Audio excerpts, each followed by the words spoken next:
ডিসেম্বরের শেষের দিকে আমরা চলে এলাম ব্যান্ডেল চার্চে বেরু বেরু করতে। অনেকদিন ধরেই আসবো আসবো ইচ্ছা ছিল, কিন্তু আসা হয়নি। হঠাৎ করে রাতে প্রোগ্রাম হলো আর আমরা সপরিবারে ফ্যামিলি নিয়ে চলে এলাম ব্যান্ডেল চার্চ। তো বলে রাখি, ব্যান্ডেল চার্চে তোমরা কিভাবে আসবে। হাওড়া থেকে ব্যান্ডেল লোকাল ধরে তোমরা ব্যান্ডেলে নামবে। ব্যান্ডেল স্টেশনের বাইরেই তোমরা টোটো অটো সব পেয়ে যাবে, 20 টাকা করে ভাড়া।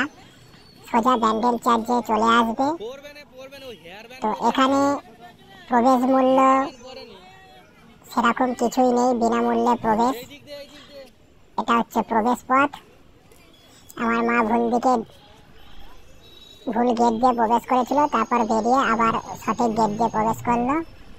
আচ্ছা, ঢুকেই আমরা দেখতে পাচ্ছি এখানে 25শে ডিসেম্বর উপলক্ষে খুব সুন্দরভাবে সাজানো হয়েছিল। এখানে যিশু খ্রিস্টে সমস্ত কিছুকে সাজানো হয়েছে জীবনের, কিভাবে জন্ম হয়েছিল, তার জীবনের কাহিনীগুলোকে ধীরে ধীরে এখানে সাজানো হয়েছে সুন্দরভাবে। এই ছোট্ট বাবুটি হচ্ছে আমি, আর আমার সাথে আমার দাদা। আমরা একটু ফটো তুলতে ব্যস্ত। এবার আমরা ধীরে ধীরে চার্চের ভেতরের দিকে ঢুকে পড়েছি। কুটি কুটি পায়ে আমরা যাচ্ছি। এই দেখো, এইটা আমি যাচ্ছি, টুকটুক করে হেঁটে হেঁটে যাচ্ছি। আমার কোলে উঠতে ভালো লাগে না, ওই জন্য আমি একাই হেঁটে হেঁটে যাই। খুব সুন্দরভাবে এখানে সাজানো হয়েছে। এখানে যিশু খ্রিস্টের সমস্ত জীবনের ঘটনাগুলি এখানে তুলে ধরা হয়েছে, এবং দেওয়ালে দুটি দেওয়ালেই যিশু খ্রিস্টের জীবনের চিত্র এখানে তুলে ধরা হয়েছে। খুব সুন্দরভাবে জীবন কাহিনীগুলোকে এইভাবে স্ট্যাচুর মাধ্যমে এখানে সাজানো হয়েছে। এটা খুবই নীরবতা একটা জায়গা, এখানে নীরবতা বজায় রাখতে হয়। এখানে বেশি হইহট্টগোল করা যায় না। খুব সুন্দর একটা শান্ত পরিবেশ।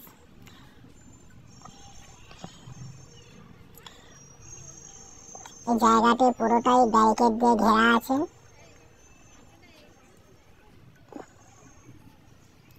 ওই দূর দিগন্ত পর্যন্ত পুরো চার্চেরই জায়গা, অত দূরে যাওয়া যায় না।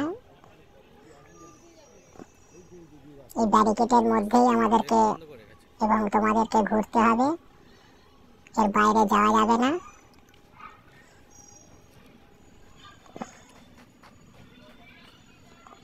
আমি যতটা পাচ্ছি দূরের সৌন্দর্যটা ক্যামেরার মধ্যে তুলে ধরার চেষ্টা করছি। জানি না তোমরা কতটা বুঝতে পারবে। তো তোমরা চাইলে এখানে আসতে পারো, খুবই কম খরচের মধ্যে নতুন বছরে এই চার্চে তোমরা এসে কিছুটা সময় কাটিয়ে যেতে পারো। এখানে যিশু খ্রিস্টের জীবনের সমস্ত কাহিনী এখানে তুলে ধরা হয়েছে।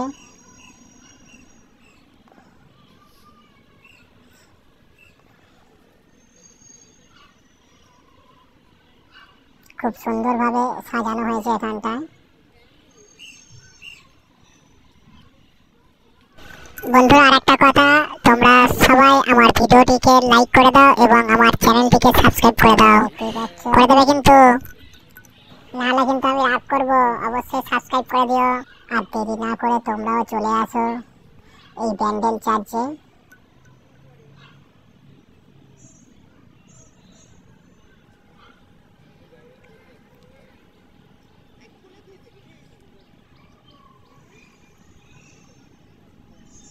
দেখো এখানে ছোট্ট ছোট্ট ভেড়াগুলো দাঁড়িয়ে আছে। দূরে একটা উট দেখতে পাচ্ছ, দুটো উট আছে ভেতরে।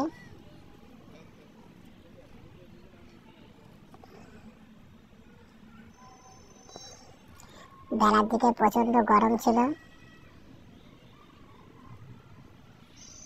দেখো এখানে একটা উট আছে।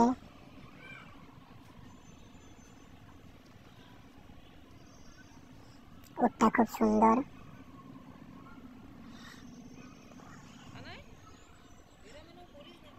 খুব সুন্দর জায়গা, তোমরা কিন্তু অবশ্যই আসবে, ঠিক আছে? অবশ্যই আসতে হবে।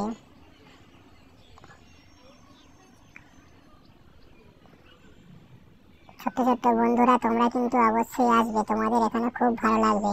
তবে এখানে তোমরা খেলাধুলা কিন্তু করতে পারবে না পার্কের মতন। যতটা পারবে একটু নিরাপত্তা থাকার চেষ্টা করতে হবে।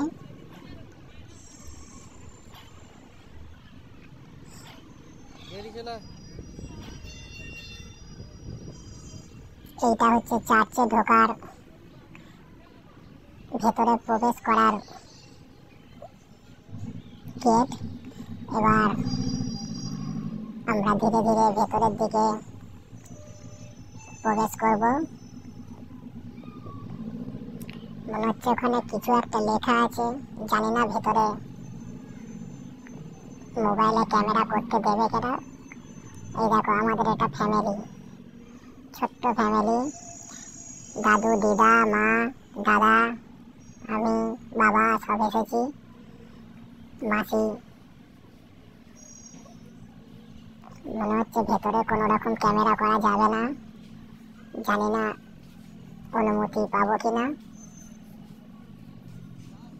ভেতরে কোনো ক্যামেরা করা যাবে না, তবেও আমি লুকিয়ে লুকিয়ে চেষ্টা করেছি কোনো রকম ভাবে ছবি তোলা, তাই ক্যামেরাটা এদিক ওদিক হচ্ছে, তোমরা বুঝতেই পারছো।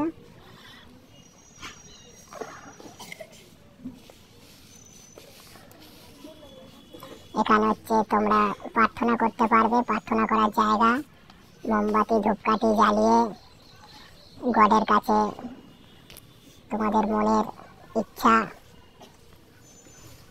এখানে জানাতে পারো। আর এটা হচ্ছে একদম উপরে এক প্রার্থনা করার জায়গা। এখানে সব পুরোপুরি ভাবেই নিরাপত্তা পালন করতে হবে। আর এখানে কোনো রকম ছবি তো তোলাই যাবে না, সিকিউরিটি গার্ড আছে।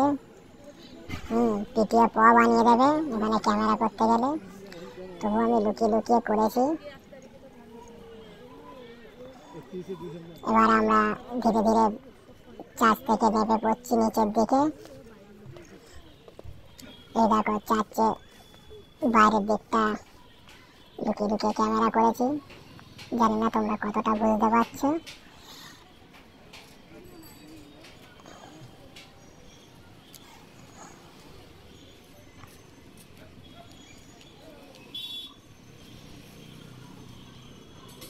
আজকে আকাশটা সত্যি খুব পরিষ্কার ছিল, খুব ভালো ছিল।